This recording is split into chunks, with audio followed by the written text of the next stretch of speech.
بالنسبه للناس اللي سالت على الدواسه البولار، انا ما اعرفش حد بيبيعها، بس هي بتكتب على النت وان شاء الله بتلاقي ناس عارضينها على النت. اسمها الدواسه البولار. دواسه البولار يا جماعه دواسه نظيفه جدا، واحنا عملنا كذا فيديو بالدواسه دي، وهي برضه نفس النظام. هي الدواسه اللي معايا اللي انا شغال بها حاليا اهو. تمام. بتعمل الدواسه البولار دي، بتنجز معاك في الشغل، بتمشي فيها يعني بتمشي في الجلد كويس جدا، وفي الرفي بتلاقيها ما شاء الله جميله جدا. في الشغل بقى انجاز، تخلي المكنه تجيب جاز. فهو دواسه جميله جدا يا جماعه، انا بنصح باي حد ان هو يجيب الدواسه دي. طيب بالنسبه للسرعه او لسرعه الشغل، دي الدواسه. طبعا ده الشريط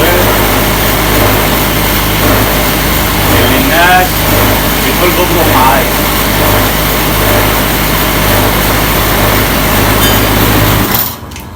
بس كده خلاص.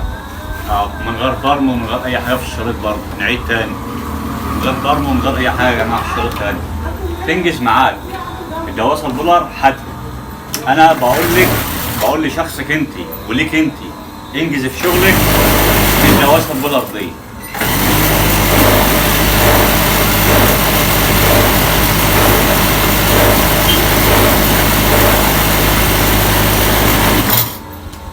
كده الشريط خلص يا جماعه اهو، من غير لا بتاع تاني في الاخر، ولا يعني في الشريط ما يجيش معاه في الاخر بزياده ولا حاجه.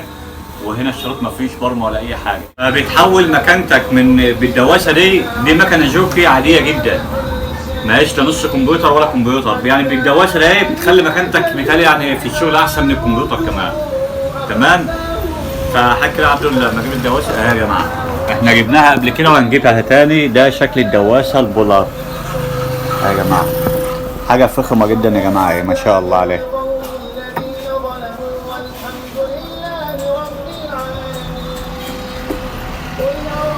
اسمها الدواسه البولار.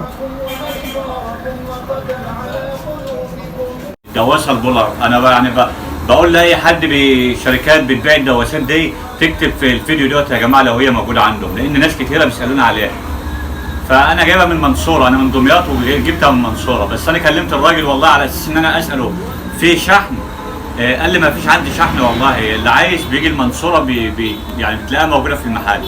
ولو حد عايز عنوان المنصوره المحل اللي هي موجوده فيه يبعت لي على الفيديو باذن الله عليه، وانا برد عليه ان شاء الله وابعت له العنوان بالظبط. والسلام عليكم ورحمه الله وبركاته.